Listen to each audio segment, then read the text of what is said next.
नमस्कार दोस्तों, आप सभी देख रहे हैं डोर स्टेप एजुकेशन पॉइंट। उम्मीद है आप सभी लोग बहुत ही अच्छे होंगे।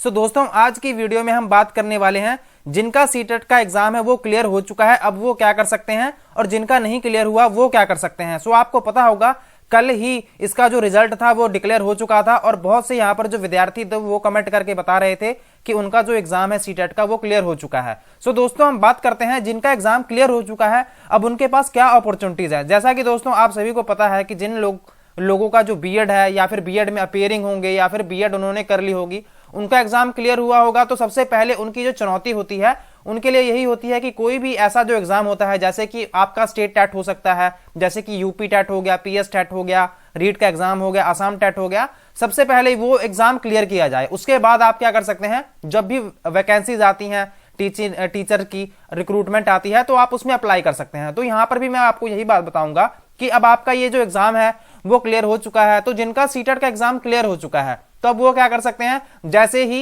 एनवीएस में, केवीएस में या फिर केंद्र के द्वारा कोई भी टीचर की जो वैकेंसी निकाली जाती है, आप उसमें क्या कर सकते हैं, उसमें अप्लाई कर सकते हैं। उसमें टेस्ट क्लियर करने के बाद आप एज अ टीचर क्या कर सकते हैं, एज अ टीचर जॉब कर सकते हैं।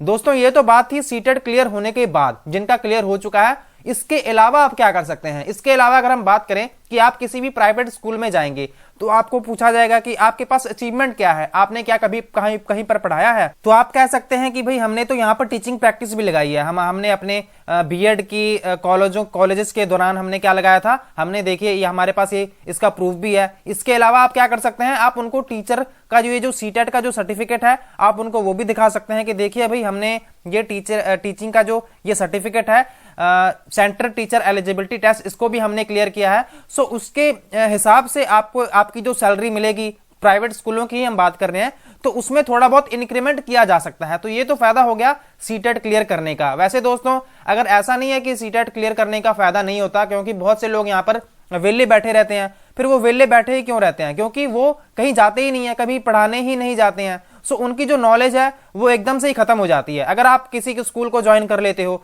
आप क्योंकि आपने अगर सीटेट क्लियर किया है तो आपको स्कूल वाले भी रख ही लेंगे कि ठीक है अभी ये फ्रेशर है, इसने सीटेट भी क्लियर किया है, बीएड भी इसकी कंप्लीट है, तो आपको एज अ टीचर प्राइवेट स्कूलों में भी ठीक ठाक सैलरी मिल जाती है अगर आपने सीटेट क्लियर किया हो। तो ये तो सारे थे बेनिफिट थे, हम कह सकते हैं सीटेट क्लियर करने के। अगर हम बात करें जिनका सीटेट क्लियर नहीं हुआ वो क्या कर सकते हैं। सो दोस्तों देखिए, आपने दिल छोटा नहीं करना, घबराना नहीं है, क्योंकि सीटेट का जो एग्जाम है ये हर साल में 2 बार होता है, जून में होता है, दिसंबर में होता है, और इसको क्लियर करना कोई ज्यादा बड़ी बात होती नहीं है। अगर आपका नहीं क्लियर हुआ तो कोई बात नहीं, कहीं पर कमी रह गई होगी तो आपने दिल छोटा नहीं करना है, बल्कि आपने इससे एक मोटिवेशन लेना है। देखते हैं कि कहां कहां पर आपने ये जो गलतियां की थी जिसके कारण आपके नंबर कम आए, कौन से सब्जेक्ट में नंबर कम आए। पेडागोजी में तो चलो सबके अच्छे नंबर आए होंगे, एसएसटी या फिर साइंस मैथ में कम नंबर आए, इंग्लिश हिंदी या फिर पंजाबी में नंबर कम आए, तो क्यों आए आप उसको देखिए, एनालाइज करिए। आप रोना नहीं है गलतियां पर, मतलब रोने का मतलब लिटरली रोना नहीं है। वैसे मैं कह रहा हूं कि आप ना पछताना नहीं है कि अगर ठीक है नहीं क्लियर हुआ तो कोई बात नहीं, अगली बार मेहनत करेंगे, अगली बार क्लियर कर लेंगे। अभी 6 महीने, जून में तो फिर से ही एग्जाम हो जाएगा या फिर दिसंबर में हो जाएगा, तो आप उसके लिए प्रिपेयर कर सकते हैं। और जिन लोगों का सीटेट है वो क्लियर हो चुका है वो क्या कर सकते हैं, एनवीएस केवीएस के लिए आप जो प्रिपरेशन है अपनी उसको स्टार्ट कर सकते हैं, और साथ में कहीं अगर आप करना चाहें तो प्राइवेट टीचिंग भी स्टार्ट कर सकते हैं। सो दोस्तों, इसी नोट के साथ हम वीडियो को करते हैं खत्म। दोस्तों, अगर कोई और भी समस्या आती है कभी जिंदगी में, अगर आपको लग रहा हो कि हम डाउन फील कर रहे हैं, तो आप हमें कमेंट बॉक्स में नीचे कमेंट करके बता सकते हैं अगर आपको कोई और भी समस्या आए। तो इसी के साथ हम वीडियो को करते हैं खत्म। Thank you so much for watching, God bless you all.